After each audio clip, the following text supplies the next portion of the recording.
Bonjour à tous, merci d'être avec nous pour ce Futsal Club exceptionnel J-2 avant les huitièmes de finale de Ligue des Champions entre le Barça et Access. Et avec nous pour en parler aujourd'hui un invité prestigieux, le sélectionneur de l'équipe de France, Pierre Jacqui, nous fait l'honneur et le plaisir d'être avec nous. Pierre Jacqui, comment ça va ? Très bien, merci. Bonsoir à tous. Bonsoir, merci d'être avec nous aujourd'hui. On parlera également de la 14e journée de D1. On évoquera aussi les qualifications des Bleus pour l'Euro avec le sélectionneur justement. Et puis autour de moi, notre invité qui nous fait le plaisir d'être avec nous, un ancien journaliste, Steven Deveau, grand spécialiste du futsal français qui a longtemps couvert les rencontres de D1. Steven, comment ça va ? Très bien Yanis, merci, content d'être ici. Merci d'être venu nous rendre visite.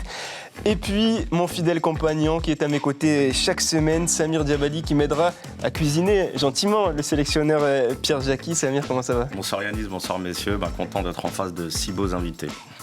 On entre direct dans le vif du sujet, je vous le disais, J-2 avant la finale, le huitième de finale de Ligue des Champions. La finale, on l'espère que ce sera pour Access, Barça Access ce vendredi à 21h05, une rencontre à suivre en exclusivité sur la chaîne L'Équipe. Avant d'en discuter, messieurs, je vous propose de découvrir la bande-annonce de cette rencontre et ensuite on se retrouve pour en discuter. Rien n'est jamais impossible.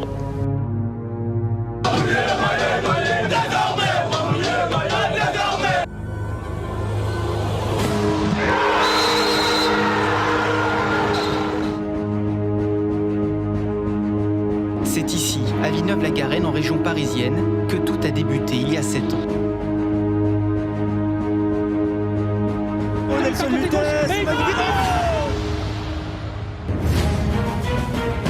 On va remplir des salles et ce sera incroyable.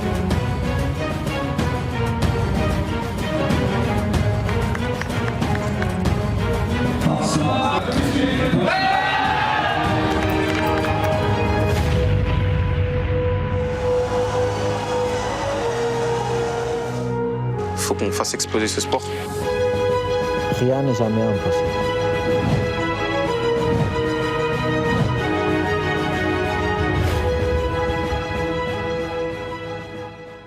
Pierre, on a hâte d'y être ? Oui, c'est clair, pour nous c'est un éclairage remarquable, vraiment sympa sur la pratique. Qui plus est avec le PSG Barcelone à peu près au moment. Oui, c'est incroyable finalement. Le hasard du calendrier fait qu'on se retrouve dans une semaine particulière mêlée entre Ligue des Champions de football, PSG, Barça PSG et Barça Access en futsal. C'est clair, un hasard vraiment énorme pour nous.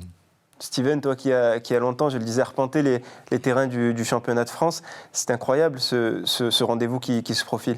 Comme me disait Pierre, déjà l'histoire est incroyable. Déjà le tirage, d'avoir le Barça PSG en football, d'avoir le Barça Access en futsal, on ne pouvait presque pas rêver mieux. Déjà que l'événement en lui-même est fabuleux.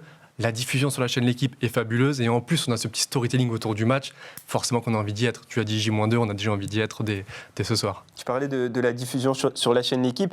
Pierre, vous avez l'habitude avec l'équipe de France d'être diffusé en télé, souvent aussi sur la chaîne L'Équipe. C'est assez rare de voir un club français diffusé sur une chaîne aussi importante. C'est un grand coup de projecteur pour notre futsal. Ah oui, c'est un énorme plus. J'espère que ce n'est qu'un début. On espère tous forcément la réussite de ce match.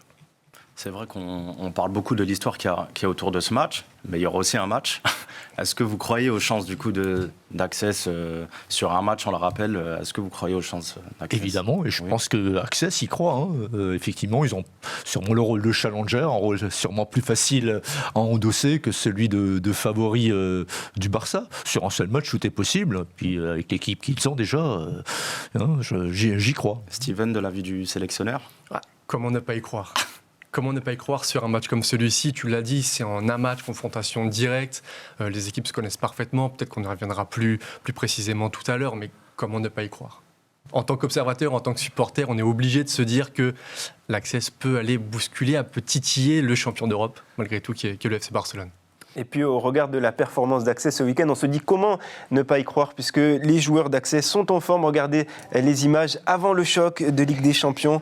Access a fait le plein de confiance en D1. C'était face à Chavanos ce week-end, une large victoire, 13-1 à l'extérieur. Le promu Chavanos qui a souffert une nouvelle fois après la défaite 14-1 à l'aller. Access qui a déroulé sans certains joueurs laissés au repos, il faut le dire. Ricardinho, Ortiz était notamment absent. La recrue Edu qui est arrivé récemment en prêt jusqu'à la fin de la saison, était lui présent. Il a participé à la balade de son équipe qui a donc fait le plein de confiance. Voilà pour ce match, C'était assez impressionnant de retrouver Access à ce niveau de performance avant la Ligue des Champions, Steven. Ouais, il le fallait. Il le fallait dans tous les cas. Le Barça a gagné ce week-end aussi. Access a gagné. Je pense que si Access ou le Barça avait perdu, on aurait dit comme le PSG finalement, pour faire le parallèle avec le football, contre Nice, ils étaient en difficulté. Attention, petit rappel avant le match de Ligue des Champions. Donc là, au final, effectivement, ça fait plaisir face à l'équipe de Chavanoz. C'était un petit peu plus facile pour l'Access, peut-être de tenter 2-3 choses pour le coach aussi, des systèmes, des circuits peut-être préférentiels, de se dire on va essayer de tenter quelque chose pour le grand match que celui que tout le monde attend, je pense. Pierre, à votre avis, qui craint plus l'autre ? Access craint Barça ou le Barça craint Access ? Bon, je crois que c'est équitable à ce niveau-là, hein, parce que, comme dit, les uns sont favoris, les autres sont outsiders, donc la pression est plutôt sur le Barça, donc quelque part, Access a le bon rôle là-dedans.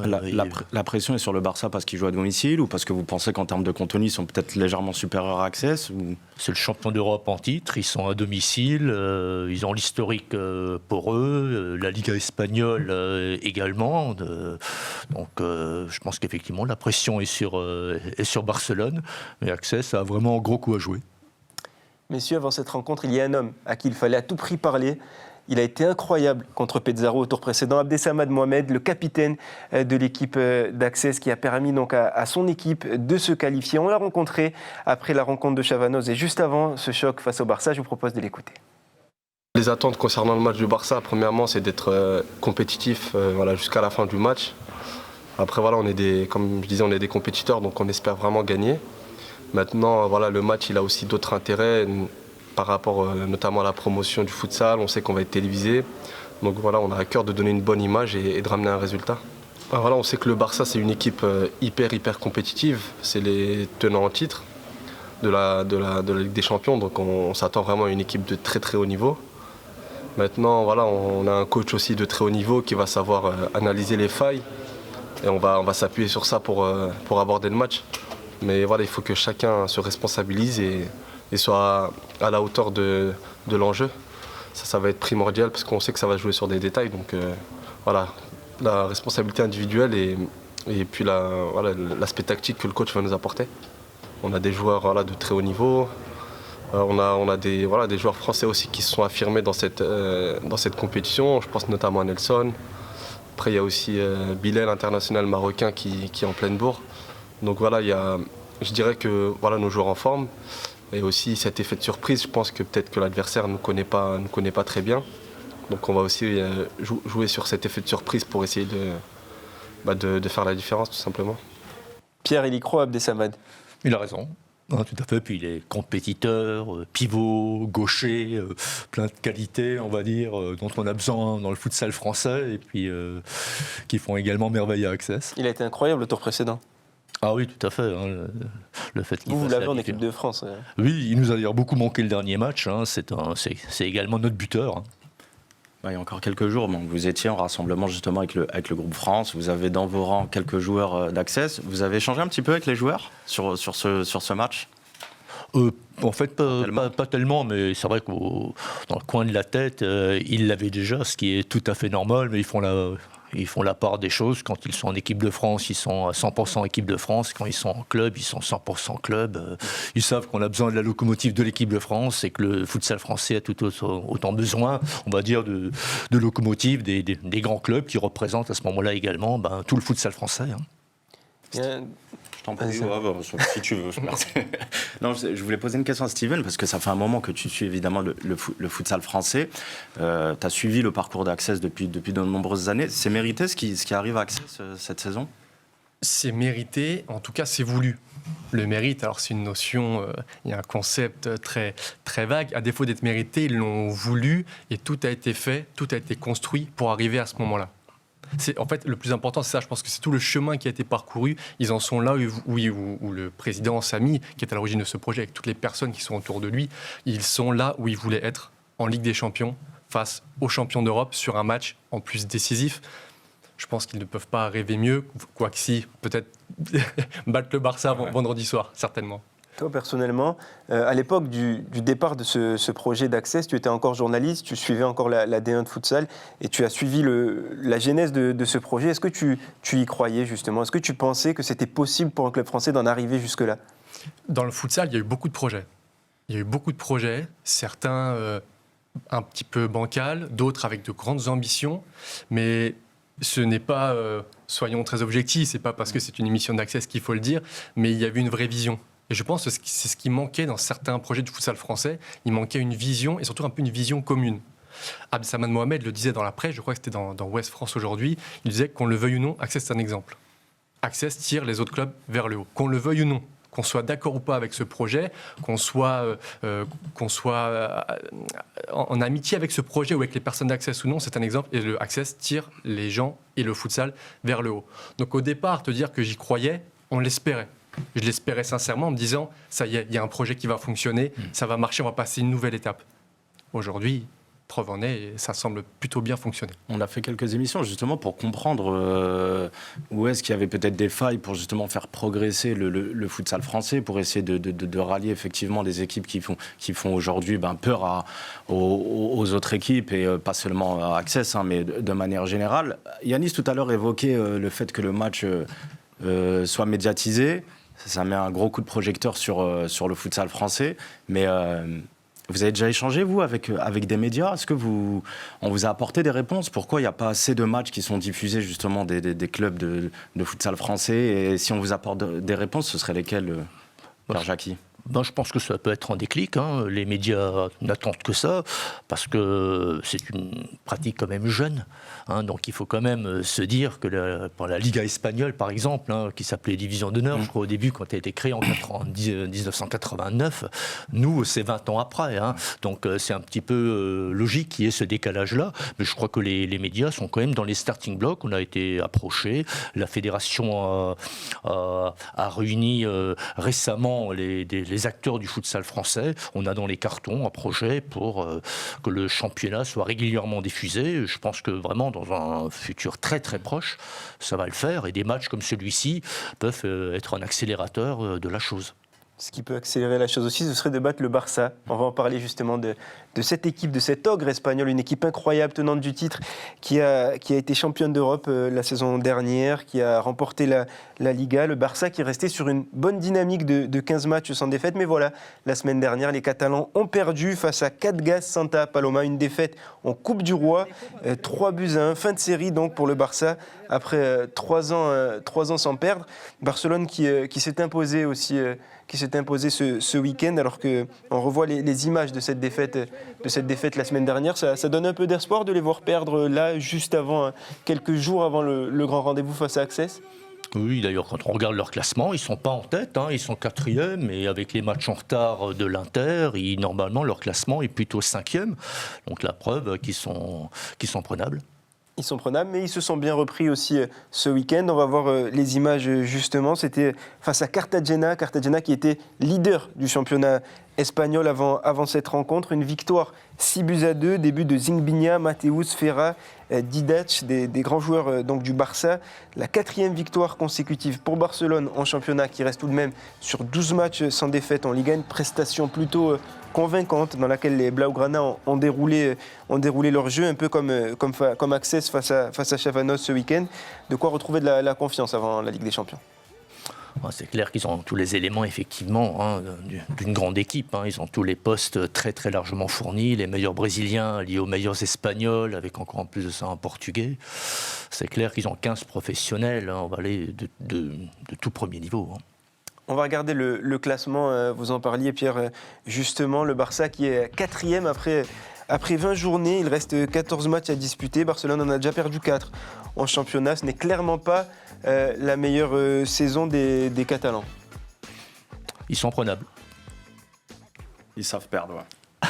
Ils savent perdre, on espère qu'ils perdront contre Access. On va voir les résultats justement depuis le début de l'année 2021. Ça a commencé par un match nul, une large victoire face à Pristina en Champions League, une autre victoire face à Ribera Navarra. Voilà, pas mal de victoires. Cette défaite qui fait tâche en coupe face à Catgas Santa Coloma, donc je vous le disais. Et c'est plutôt pas mal depuis le début de l'année 2021, mais voilà, cette petite défaite cumulée avec les défaites, les 4 défaites en championnat qu'on a évoquées, ça laisse présager des failles dans cette équipe catalane, Steven. Oui, et puis c'est une autre compétition. Alors Pierre Jacqui le sait mieux que quiconque, je crois. Il y a le championnat et puis il y a cette Ligue des Champions. Et quand on pose la question, est-ce que le Barça est prenable ? Le Barça est favori, mais est-ce que pour le Barça, Access, c'est pas peut-être le pire tirage finalement ? Alors peut-être que j'abuse un petit peu, mais je me dis qu'encore une fois, on parlait d'histoire, Samir, mais quelle belle histoire que le Barça, qui pensait être débarrassé de Ricardinho, d'Ortiz, du coach Velasco, il les retrouve en Ligue des Champions encore une fois avec Access. Il devait se dire au fond d'eux, non, mais pendant 3 ans, 3-4 ans, on a sué. Ils étaient dans le championnat et pendant, je crois, peut-être 3 ou 4 ans, je ne vais pas dire de bêtises, mais l'Inter a vaincu Barcelone en championnat sur des finales, parfois des scénarios un petit peu épiques. Et il y avait une petite maîtrise psychologique, comme j'ai l'impression de l'Inter. Est-ce que ce n'est pas l'occasion aussi pour le coach Velasco de se dire, ou pour les étrangers d'Access, de se dire à nos joueurs français, les gars, nous on prend la pression, on sait faire contre le Barça, concentrez-vous sur ce que vous savez faire, pas de pression. Alors les gens comme Nelson, je pense que la pression, il ne connaît pas ce mot-là, il n'a jamais entendu parler. Quelqu'un comme Abdessamad a prouvé au tour précédent qu'il savait lui aussi endosser un petit peu ce rôle d'homme fort. Donc encore une fois, prenable, et pourquoi pas, pour revenir à la question initiale, pourquoi ne pas y croire ? Et si on se rappelle du tirage et des images des joueurs d'Access, ils étaient tous très heureux de tomber contre Barcelone, et ça démontre peut-être aussi la confiance du groupe, aussi. Oui, tout à fait. Je pense que c'est un groupe en confiance, qui ne doute pas, qui a l'apport des joueurs étrangers avec leur expérience de ce type de compétition, et puis la jeunesse, un petit peu le côté imprévisible des joueurs français. Ouais. Monsieur, on va jouer au jeu des pronostics. C'est le cas chaque semaine, dorénavant. On va lancer le petit jingle et on joue ensemble ensuite. Pronostic spécial Ligue des Champions. Cette semaine, on vous a sélectionné quelques matchs alors qu'on va voir apparaître le programme complet de ces 8e de finale. Nous, on vous a choisi 4 matchs pour jouer ensemble. J'espère que vous serez meilleur que Samir, qui n'a pas été très bon ces dernières semaines. Ça va être facile. Je crois qu'il va arrêter de jouer. Donc, premier match qu'on vous a sélectionné, on en parlait justement, l'Inter Movistar qui affrontera l'équipe ukrainienne de Kherson. Pierre, à vous l'honneur. Movistar quand même, oui. Inter Movistar largement favori. Oui. Steven ? Sans surprise, on va suivre le sélectionneur, on va dire l'Inter. Un petit score ? Ça, je ne m'y risquerais pas. Futsal, ils sont tellement variables, quoi.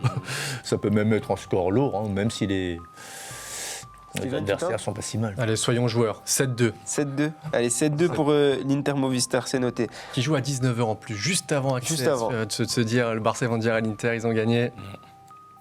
On va passer On garde Barça Access pour la fin. On va regarder le match du Sporting, justement, contre les Tchèques de Schrudim. Ah, c'est aussi Sporting. Hein, Sporting aussi ? Ouais, sans problème. Sporting aussi, pas de score, j'ai bien compris. Non. Steven ? Sporting, évidemment. Toi, t'es joueur, un petit score ? Ah, je joueur. Peut-être un peu plus serré. Allez, un 5-3. 5-3 ? 5-3. Allez, une grosse équipe encore. Benfica face aux Hongrois de Beret Yousfalou. Ouais, Benfica. Je me suis entraîné cet après-midi. Benfica, mais c'est un peu facile. Hein, Benfica. Moi, j'ai pas voulu vous mettre en difficulté. J'ai voulu être gentil ce soir. Benfica, pas de score toujours, Steven. Benfica. Un petit score. 6-0. 6-0. Et là, messieurs, le meilleur pour la fin. Barça Access, à vous l'honneur. Access. On est content, on espère que ça se passera. Mais là, il faut tenter un score. Allez, 3-2. 3-2 pour Access. 3-2 pour Access. Ça présage donc un beau match, Steven. Access. Access aussi, un score. Alors, allez, 4-3.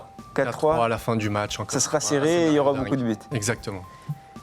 Et là, c'est le moment de Samir. Il va parier sur ce match. 5-4. 5-4 Ouais. 3-2, 4-3, 5-4. 3-2, 4-3, 3-4. C'est la montante. 2-3, ça fait plus. Je vois plus de buts dans le match.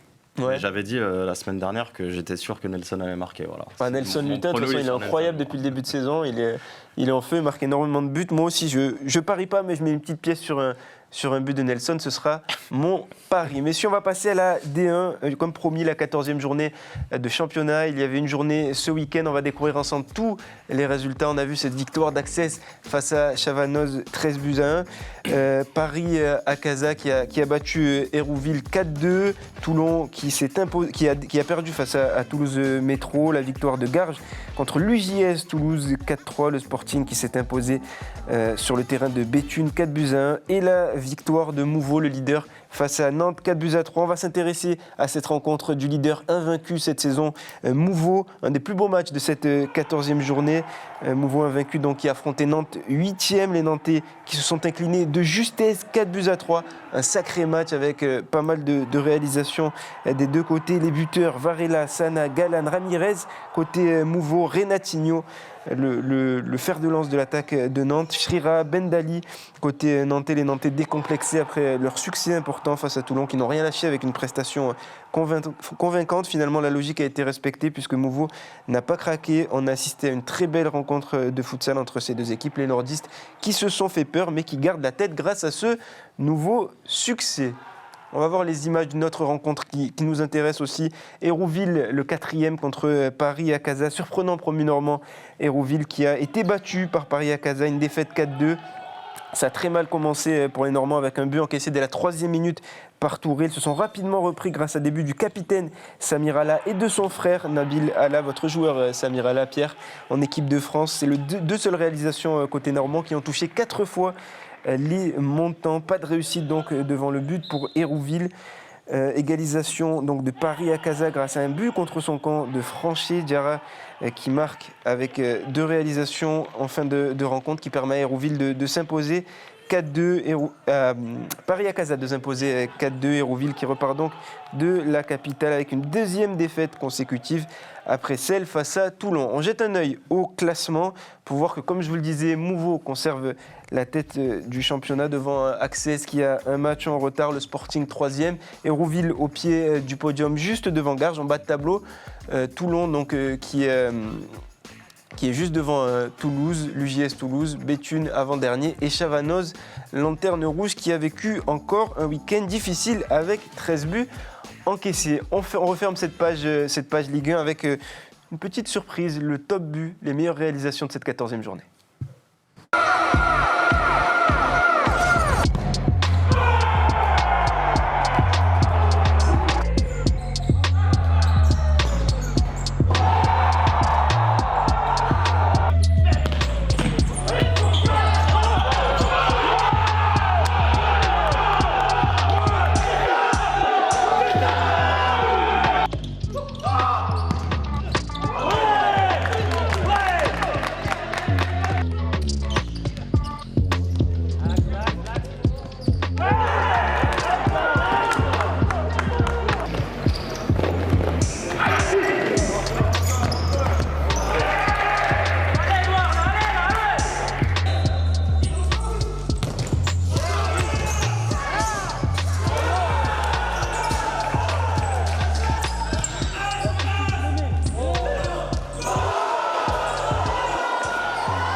Avec de très belles réalisations. On va découvrir ensemble le programme de la 15e journée du championnat de France de D1 avec cette rencontre à 15h le 20 février. Toulouse Métro face à Paris à Casa. Gare Gibson qui recevra Toulon. Nantes Métropole, auteur d'un bon match face à Mouveau qui reçoit l'UJS Toulouse. Hérouville face à Chavanoz. Et enfin le Sporting Club Paris qui reçoit le leader Mouveau-Lille. Messieurs, on va ouvrir une page équipe de France, naturellement. On a le sélectionneur des Bleus en plateau, on a cette chance, on va pouvoir en parler avec lui, Pierre Jacqui, sélectionneur de l'équipe de France. On va le présenter, peut-être un petit peu moins connu que Didier Deschamps, mais on espère que le futsal français va évoluer sous sa coupe pour être au moins la moitié de la notoriété de Didier Deschamps, c'est pas mal. Je signe. Pierre Jacqui, donc 60 ans, un parcours qui a débuté à Saint-Pierre-et-Miquelon en tant qu'entraîneur-joueur, 1985, sélectionneur des Comores, courte expérience avec les Comores. C'était pas mal ? Oui, c'était une période hivernale où j'avais été le sélectionneur, effectivement, pour préparer les Jeux de l'océan Indien. Ensuite, un intermède à Strasbourg, directeur adjoint du centre de formation. C'est cela, oui, exactement. Vous avez sorti du centre de formation certains joueurs un peu connu. Oui, l'époque José Cobos, des joueurs comme ça. Ouais, pas mal. José Cobos, ancien joueur de Nice également. Tout à fait. Passé par le FC Strasbourg avant de se diriger, ce qui est votre vie depuis 2004, depuis 97, avant de prendre les rênes de la sélection en 2004. D'abord adjoint entre 97 et 2004 et puis sélectionneur de l'équipe de France. Parlez-nous de cette expérience qui dure depuis maintenant 16 ans. C'est une montée progressive en niveau. Faut le reconnaître, grâce au club, grâce au travail en amont, à tout le développement qui est fait. Je ne suis pas que sélectionneur, mais comparé à Didier Deschamps, en fait, je suis autant développeur que formateur d'éducateurs, que sélectionneur. Et donc, on jouit des fruits, on va dire, du développement qu'on fait avec les clubs au niveau des jeunes, du plan de développement, par exemple, récemment mis en place, notamment les 4 dernières années, je pense, ont été un pas important dans notre évolution, avec la mise en place d'un accompagnement des clubs à travers une licence club, là je parle des clubs de haut niveau, mais également de tous les clubs à travers un label jeune, la mise en place de sections sportives, la mise en place d'un pôle France à Lyon. Oui, ça c'est très récent. Oui, on reproduit en fait ce qui a marché dans le football des garçons, puis dans le football des filles, et qui est reconnu dans le monde entier. On fait un copier-coller pour le futsal et ça va marcher de la même façon. Il faut simplement laisser, on va dire, à ces jeunes le temps de mûrir. Je pense qu'à l'heure actuelle, en U19, on est déjà vraiment bien compétitif au niveau international. Quand ces jeunes atteindront l'âge de 25-26 ans, on peut penser qu'à l'image de ce qui se fait dans le football féminin, on va être une top nation mondiale. En plus, ça, on le fait avec nos clubs, sans naturaliser des joueurs étrangers, en comptant sur notre base, et on est bien épaulé par certains clubs comme Access, qui font confiance à nos joueurs et qui travaillent aussi avec les plus jeunes, comme Mamadou Touré par exemple. Voilà, donc je suis intégré la sélection récemment, jeune joueur d'Access, Mamadou Touré. Je suis confiant pour l'avenir.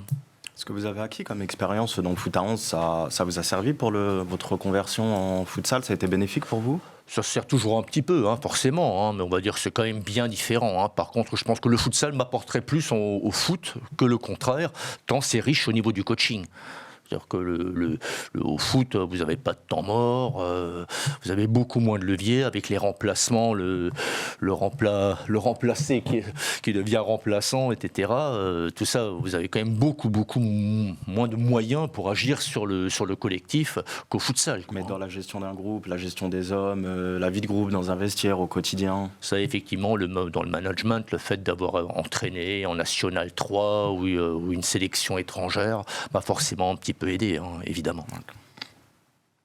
On va vous voir à l'œuvre justement, c'était lors du dernier match face à l'Arménie. On verra les images tout à l'heure, c'était plutôt compliqué. Et puis il y a eu votre discours à la mi-temps, les joueurs sont revenus avec de meilleures intentions. En deuxième mi-temps, je vous propose de le revivre.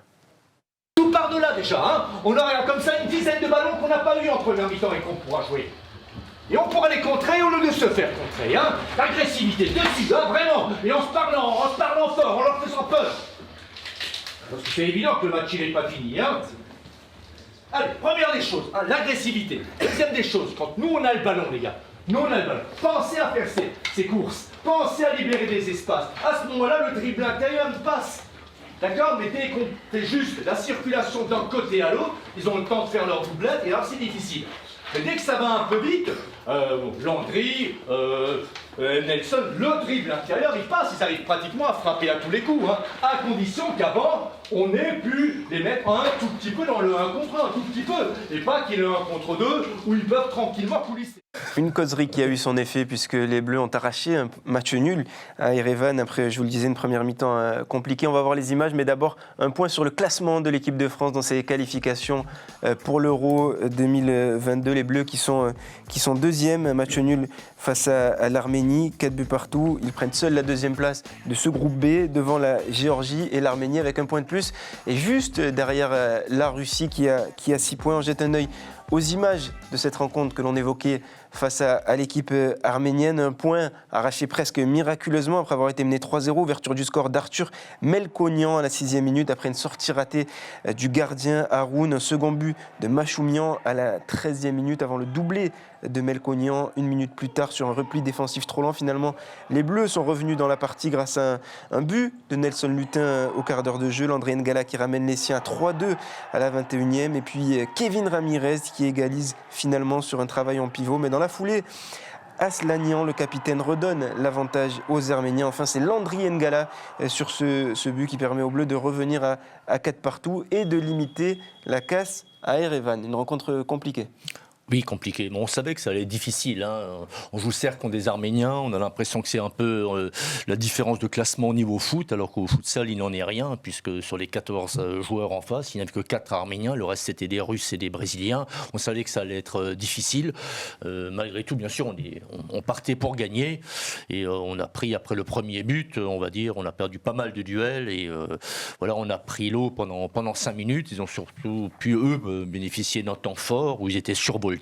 On n'a pas joué contre n'importe qui non plus.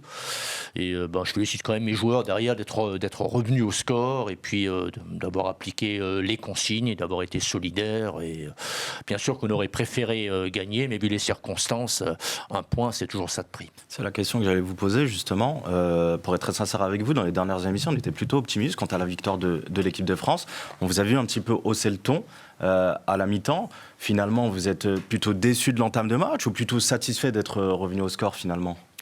Oh, c'est les deux. On va dire l'entame de match en termes de duel, on va dire on a trop souvent joué maintenant ces derniers temps avec le ballon, on va dire sur la possession, on va dire sur l'attaque placée. Or c'est difficile de gagner des matchs là-dessus, alors qu'avant peut-être qu'on se faisait un peu plus violence, on remontait un peu les manches, on jouait davantage, on va dire les contres, alors que maintenant on marque davantage sur attaque placée. Certes, c'est une belle et une bonne chose, mais il faut pas oublier les fondamentaux et des fois il faut leur rappeler que bien défendre c'est, je pense, quand même la première clé du succès, et nous a manqué quelques fois ces derniers temps. Vous êtes confiant pour la suite des éliminatoires ? Oui, à condition d'y remédier.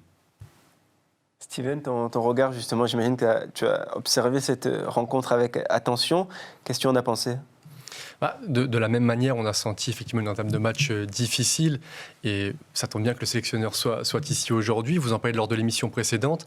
Est-ce qu'on n'a pas abordé ce match un petit peu comme un favori presque, alors qu'on avait l'habitude, nous, équipe de France, d'être l'outsider?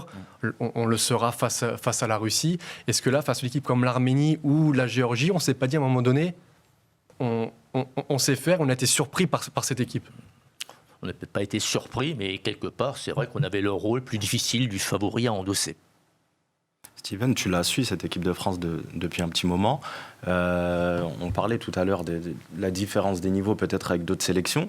Il manquerait quelque chose au groupe France, justement, pour faire encore plus peur à ces nations ?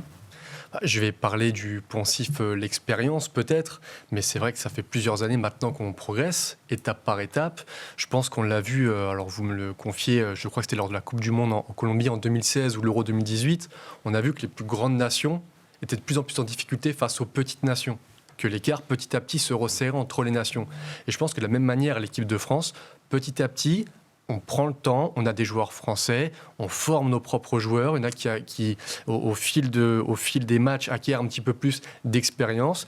Et aujourd'hui, oui, il y a une vraie évolution. Forcément, qu'en tant que spectateur et supporter, on aimerait que ça aille encore plus vite. On aimerait qu'on soit déjà deuxième du groupe de qualification et que la qualification soit presque assurée pour l'Euro.